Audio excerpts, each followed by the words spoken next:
So this evolution of EUS within the span of 30, 40 years, it has taken us from a purely diagnostic procedure. Remember, this was developed at the Mayo Clinic to enable visualization of the pancreas, which could not be seen well with transabdominal ultrasound. So now with the transducer positioned in the stomach, we could see the pancreas directly.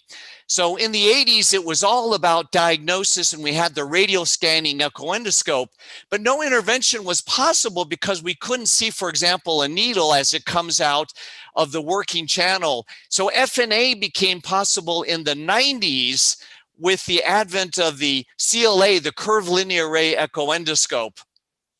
And then in this millennia, this has been the excitement of EUS. It's our ability to perform therapy and really take interventional endoscopy to new frontiers. So this is the part that I'll be spending most of my time talking about. But now let's go back in history, and let's start in 1992.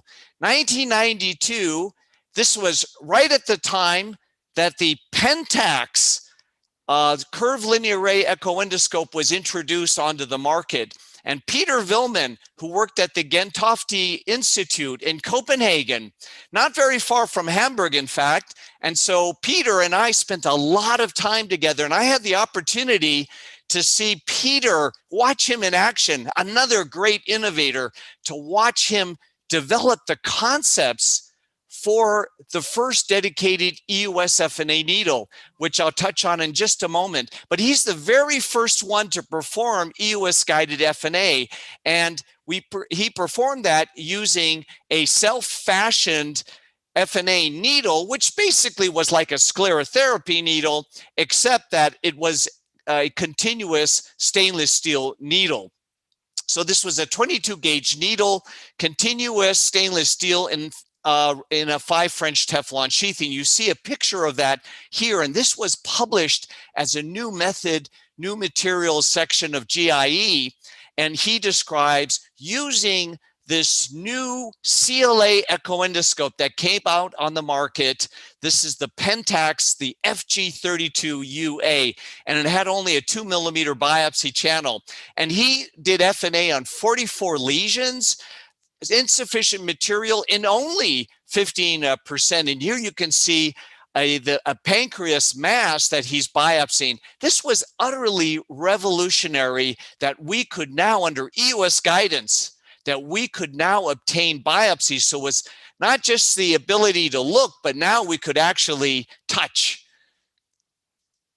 And in 1996, a few years later, 4 years later, he then published on this dedicated EUS FNA assembly. And that's, I had the privilege of witnessing him develop this, because he actually came down to Hamburg to do his first trial patients. And the reason is that his boss at the time at the Gentofte Institute, Hanke, you know, his needle is named also, it's the Vilmann Hanke needle, or Hanke-Vilmann needle, would not allow him to use this device at the Gentofte Institute. So he came down to Hamburg, and we did the first cases together.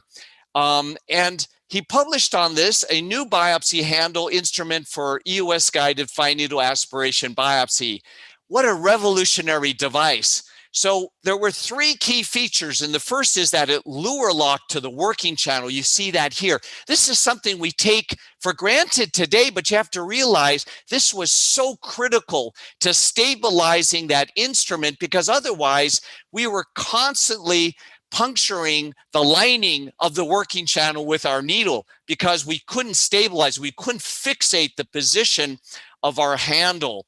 Secondly, there was a protective spiral metal sheath, and you can see that exiting right here. So it was an extra layer of protection. Remember, if you had to sacrifice a $30,000-$40,000 instrument to do FNA, it just wasn't going to happen. So these were safeguards to protect your echoendoscope, a very, very expensive device, certainly at that time more expensive than today. And third, a telescoping metal piston here. You could see that shown here, and it was made out of stainless steel. The body here was made out of aluminum, so very lightweight, but this piston was stainless steel, was really sturdy. I don't know if anyone in the audience, any of you had a chance or had used this in the past, but it was truly a marvelous device. And he performed FNA in 19 patients with mediastinal lymph nodes, abdominal masses, and insufficient material in only 18%. No adverse events, but most importantly, no endoscope damage. Now, 1997, and look, I'm taking my speaker's prerogative to throw this publication in. I doubt any of you even heard of this. I suspect not, because even though it was a very promising device, this was my first invention. And it was in 1997 that I published on this, but this is the first device that I came up with and patented. So this is a automated biopsy device. Now, I wasn't inventing the wheel here. Of course, these existed for percutaneous FNA, these automatic, the biopsy gun. You may be familiar with that. So it's the concept of a spring-loaded device that shoots the needle at high velocity into the lesion. And so we can take advantage of that high velocity to penetrate through indurated lesions. And the problem that I faced in Hamburg was that our patient population with chronic pancreatitis had indurated masses. I could not penetrate that, even with Peter Vilmann's marvelous biopsy needle. I could only get a few cells, maybe. I really couldn't get a core biopsy.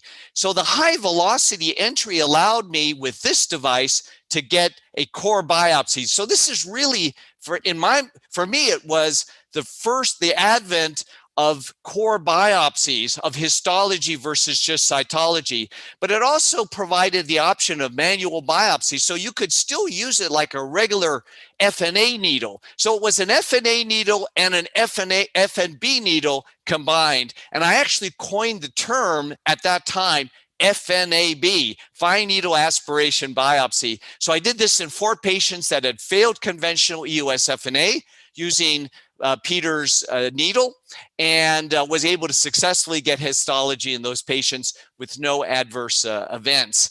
Now, why did this device never take off? And Olympus, by the way, agreed to develop this, and so they developed a beautiful device. This well, we called it the shotgun device in Hamburg.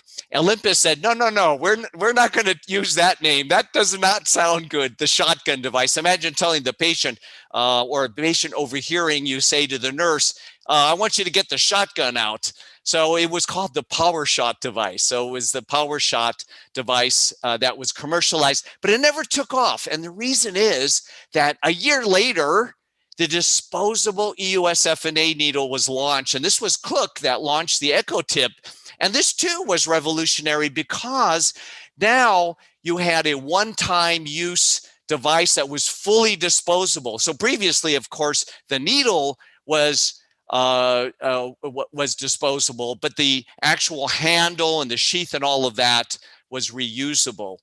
And that's really the reason Olympus did not see it as economically feasible to develop this needle here as a disposable device. That was just cost prohibitive.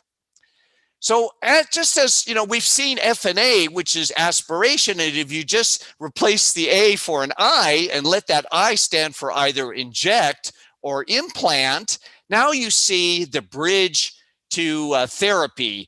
And we can inject solutions. We can start performing celiac block and neurolysis. We can inject a glue, for example, and perform vascular therapy.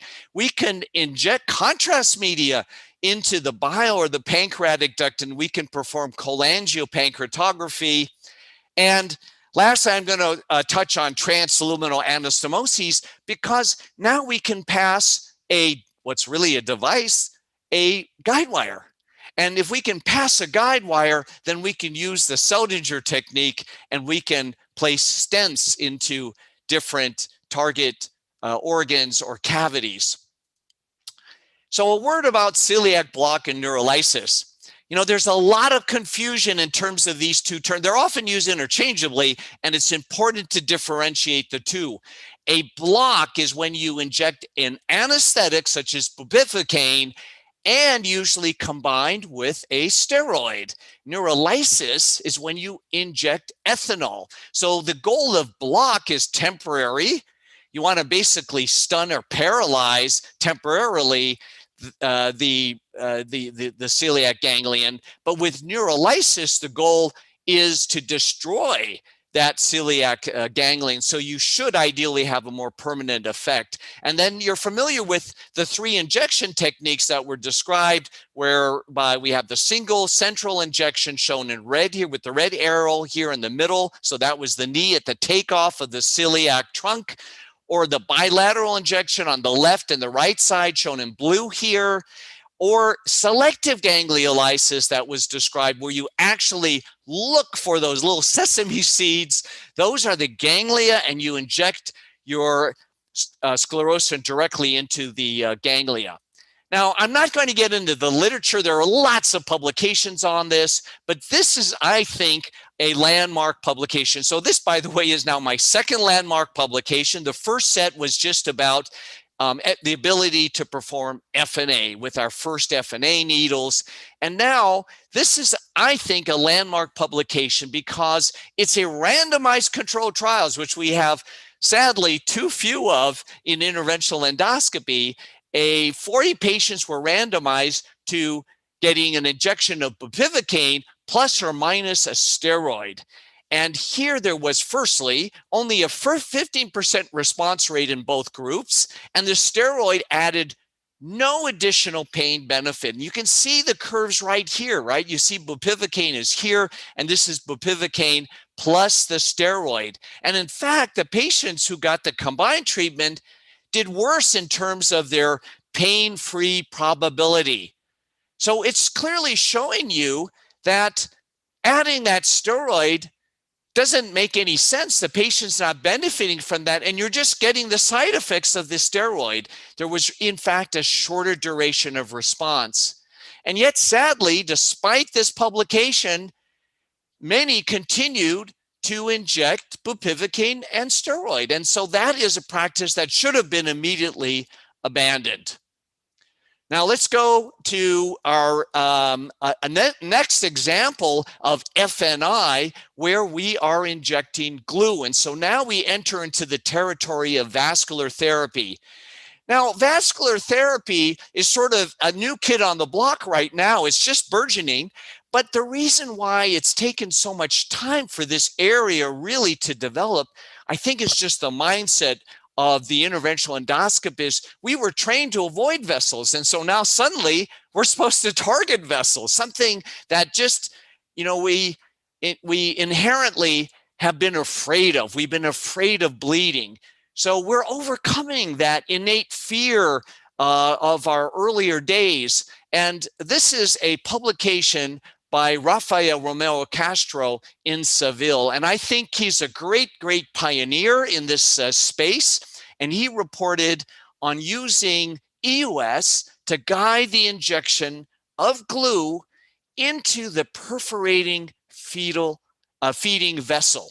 So there are a few concepts here that are novel and so important and give EUS guidance key advantages over the historic endoscopic guided treatment. Now remember, when I joined NIPS Sahendra, I learned how to inject glue under endoscopic guidance, and it worked beautifully.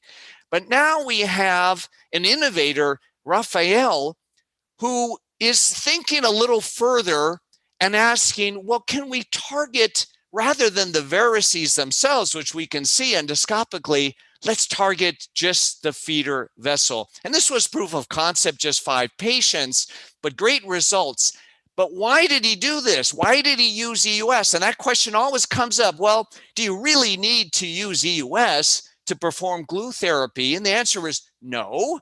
You could do it endoscopically. But if you want to hit the feeder vessel, well, then you need EUS. And of course, EUS has other advantages because it's no longer really a blind procedure, since you see the vessel and you can confirm obliteration immediately after your injection. You can switch on the Doppler and you can see that your treatment worked and that there's no flow left. So it has those additional advantages. And also, you're not dependent on an endoscopic view. How often have these patients come in with blood clots in the fundus and you can't see the varices? You have to evacuate all that.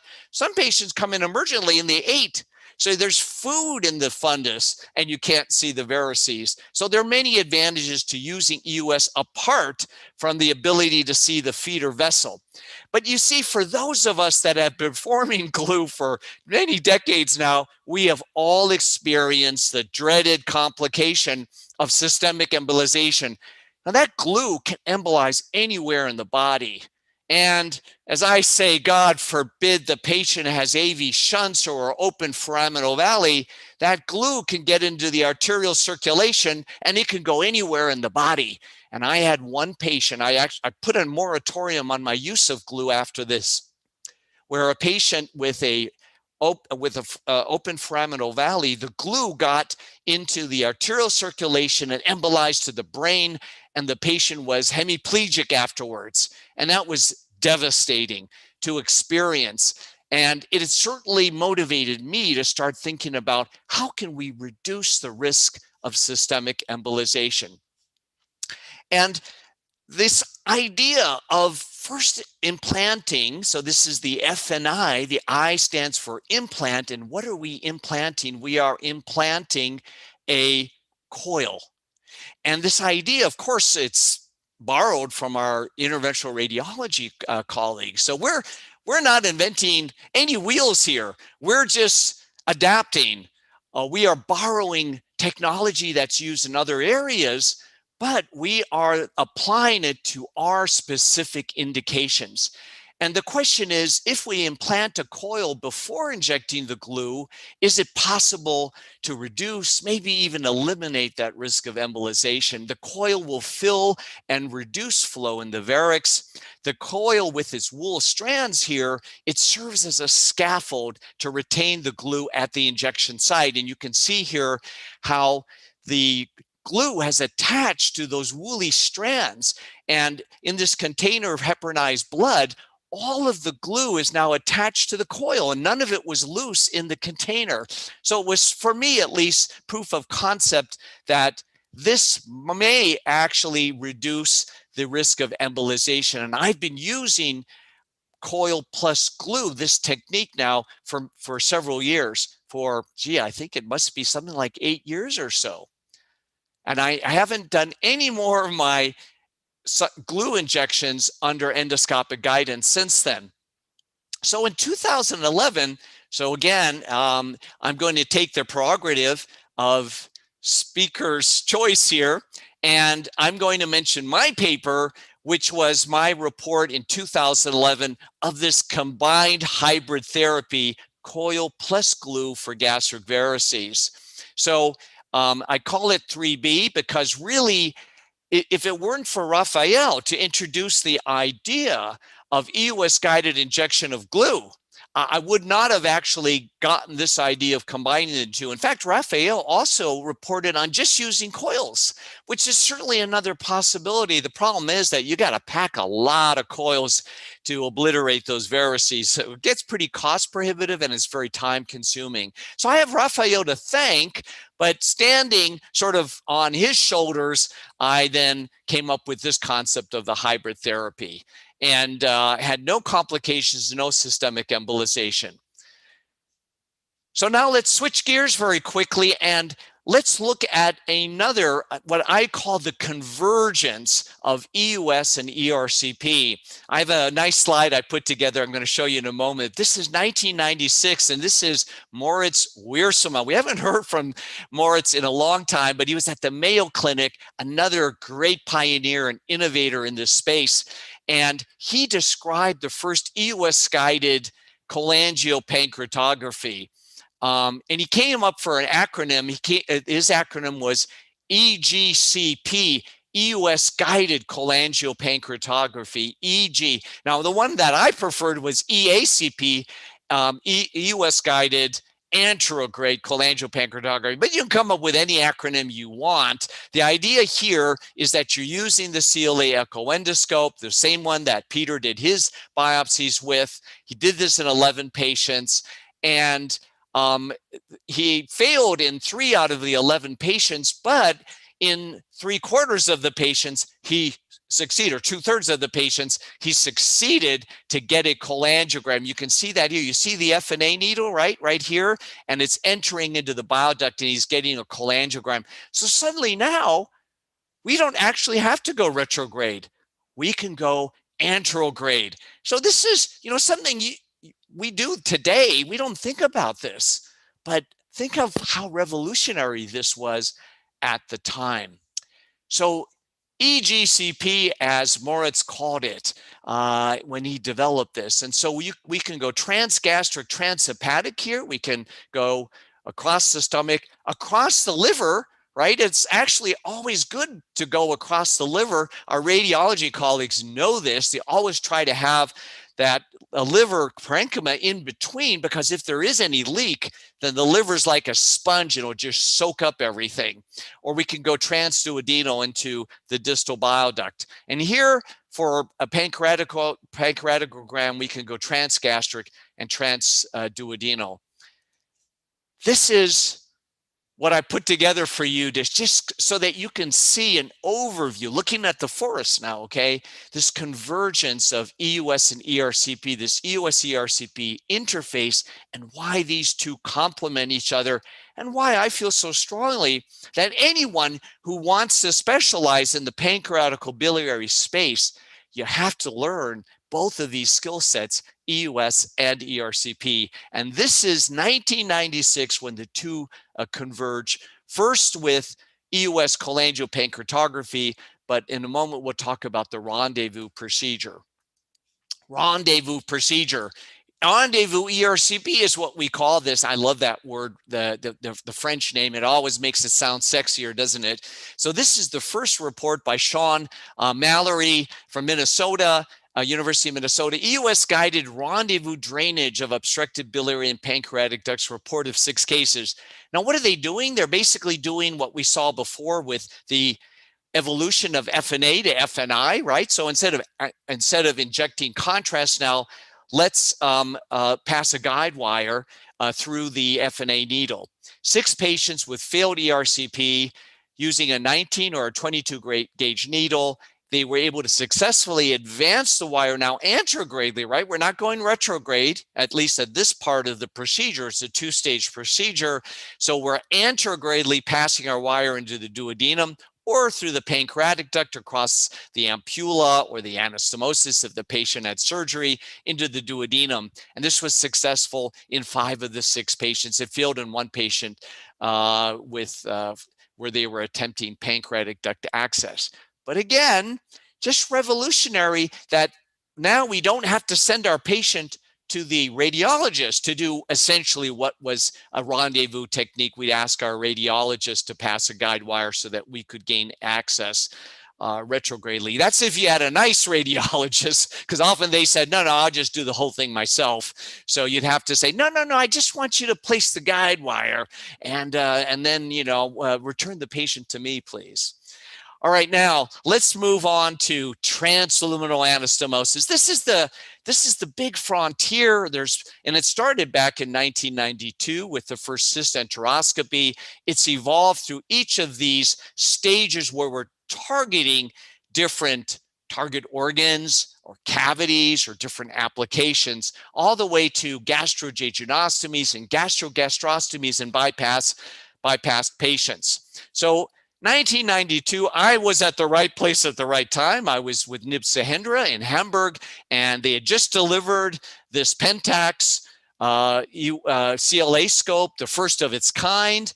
And again, 2mm biopsy, the same one Peter Vilmann used when he performed the first FNA. We fashioned this ourselves, continuous diathermic needle through a 5 French Teflon catheter. Not very different from how Peter did his FNAs. And we, of course, had to exchange then for a duodenoscope because of that small working channel.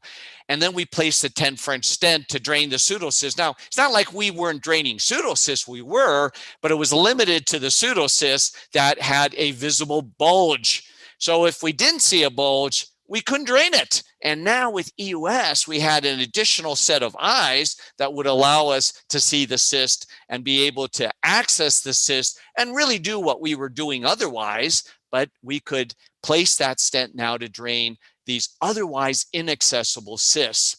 And this is where the Seldinger technique, once again, borrowing from our radiologists, they are using this every day in their practice, and now we've adapted, thanks to Sven Seldinger, the Swedish radiologist who first described this.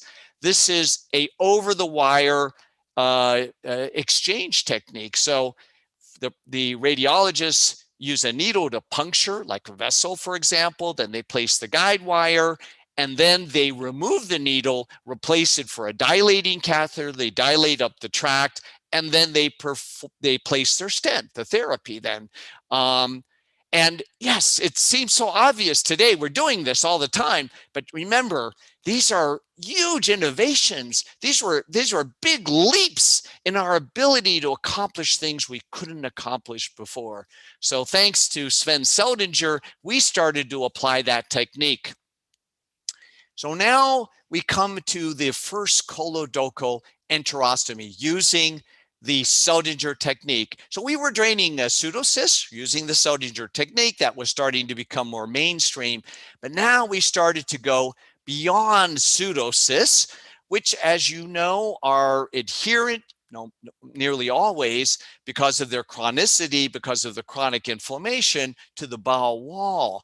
And we have Mark Giovannini, who performed the first Choledocho-enterostomy using the Seldinger technique. So he first did bougie dilation, then over-the-wire exchange for a duodenoscope, and placed a 10 French stent. But he did note in this first case report, the main problem is the risk of leakage of bile into the peritoneum.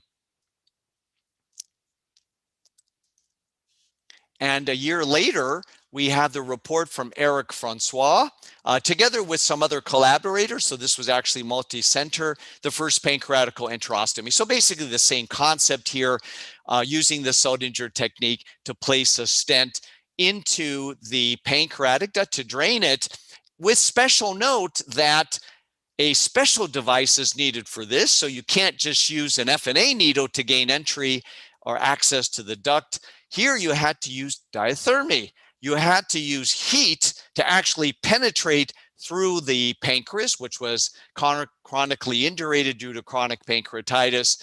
It was fibrotic, to gain access, and then place your stent for drainage.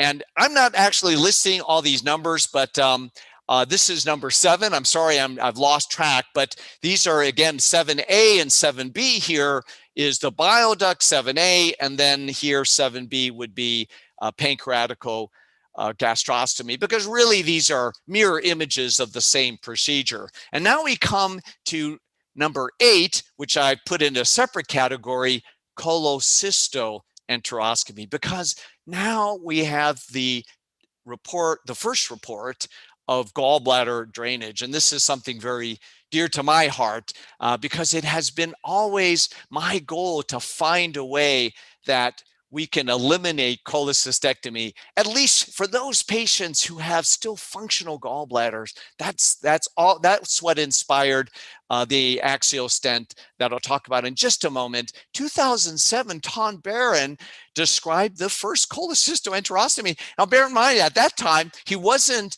an interventional endosonographer yet. He later, I think it was really this experience that inspired him to then learn EUS.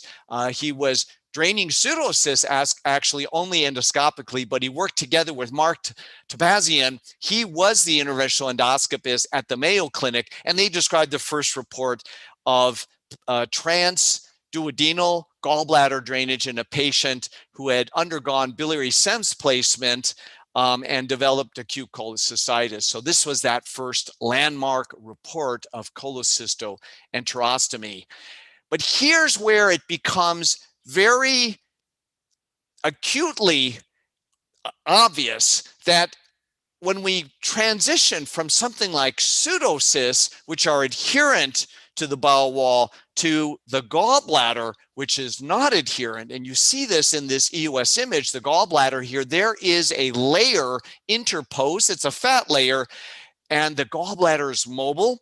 It shifts its position. When it is distended, it may lie up against the duodenal wall or the antral wall, but when it's contracted, it will move away from the wall. And this is why when we place our stents into the gallbladder to drain it, yes, we could do it, but these patients often developed significant leaks. And you can see here the stent interposed between the gallbladder and the duodenum. And I had one of my patients in whom I did this who expired. So this was, for me, the motivation to think about dedicated tools that we need as interventional endoscopists to safely perform transluminal drainage when we're dealing with non-adherent structures. And so firstly, we need a transluminal stent, a stent really designed to keep two lumens in apposition with one another.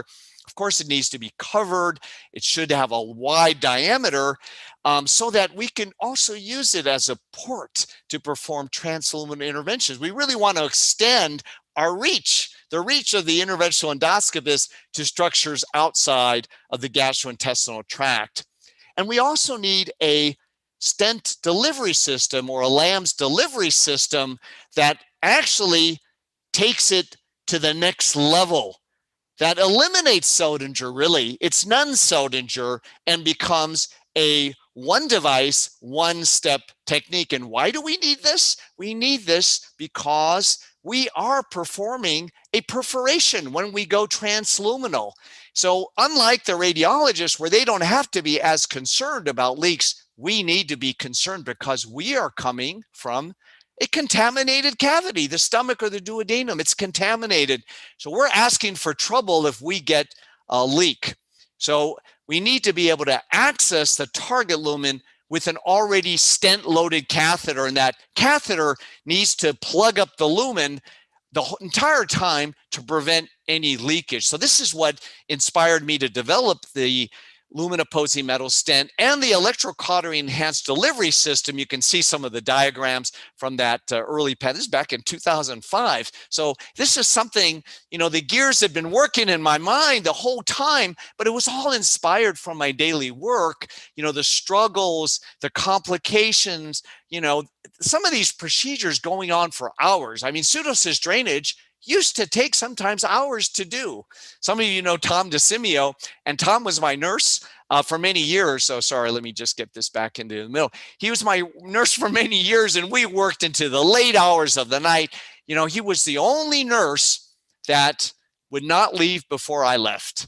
He was by my side for every ERCP or pseudocyst drainage. And that's why I asked him to help me when I was developing the AXIOS stent and started Xlumina to be the trainer for you guys so that you could benefit also from what I benefited from, which was just an amazing nurse assistant.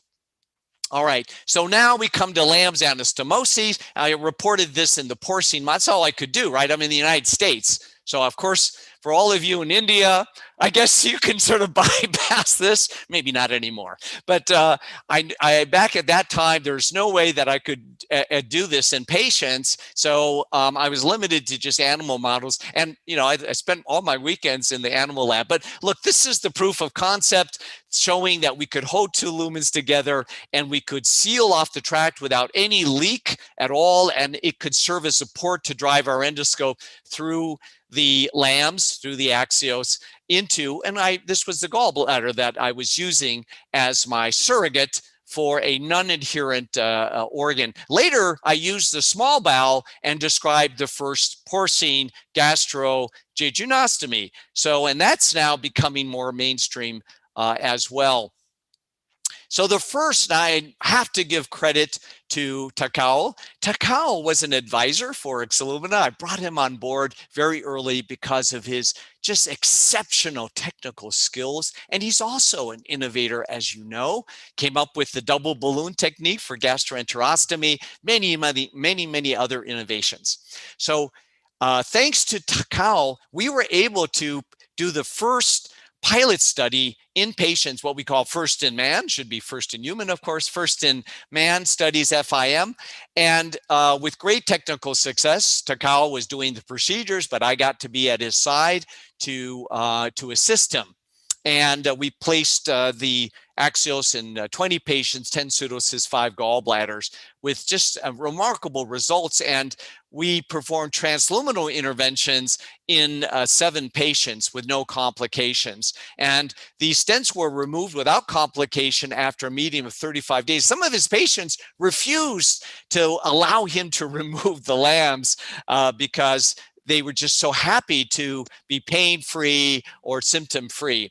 So we know now about the different areas of LAMS applications that really this list is growing, right? And we have the pancreatico-biliary bucket, pancreatic cyst-enterostomy, gallbladder, bile duct. We can do all of this now, I think a lot, certainly safer, but also quicker and more reliably with the LAMS. And then there are now the enteric applications, which would be gastroenterostomies, but also, as I'll mention in just a moment, a little bit more about the bypass stomach. Now, I don't think in India you see a lot of patients with bypasses. I don't know, but here in the US it's pretty common. A lot of bypass stomachs out there. So the ability to perform gastrogastrostomy to then, and here we come again with the interface, EUS ERCP, the convergence, allow us to do ERCP in the standard fashion. And then we're even seeing, of course, now this is the irony, this was developed so that we have a dedicated tool for EUS-guided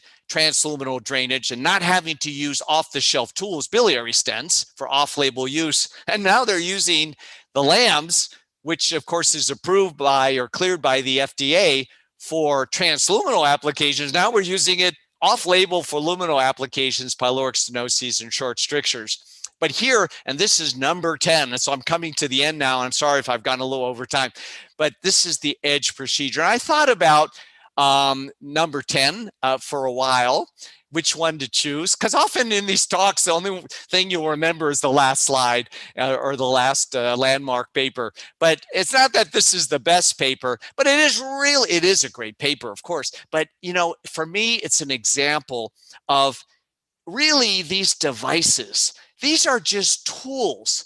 And one of the bones that I have to pick with the FDA is that they require us to specify what the intended use is, what application. And I think we just need to be able to develop tools, and then we let the doctors decide how they want to use that tool. But this is the EDGE procedure, and this is Michel Kaela and his group, and they were working on this for some time now. And this EDGE procedure allows us to now go through the patients for the gastric pouch to enter into the remnant stomach here, into the patient's native stomach, and then perform ERCP in the standard fashion. We're using the LAMS as our port to gain access to the remnant stomach. So perform a gastrogastrostomy, and they were able then to perform ERCP. So we're taking the shortcut, and I think this has become pretty disseminated now in many practices. And so I really would like to give Michel Kaela and his group credit for this innovation. And of course, there's so many other papers I really wish I would have had the time to discuss with you. But let me just end with this slide. The GI tract is really a window to all organs. We talk about being universal and about universal endoscopy and being universal endoscopists, but really we have the universal window. We can access all the major organs. I didn't bother to put the brain up there, but from the nasal cavity, we can access the brain too. Who knows? We might be doing pituitary biopsies soon.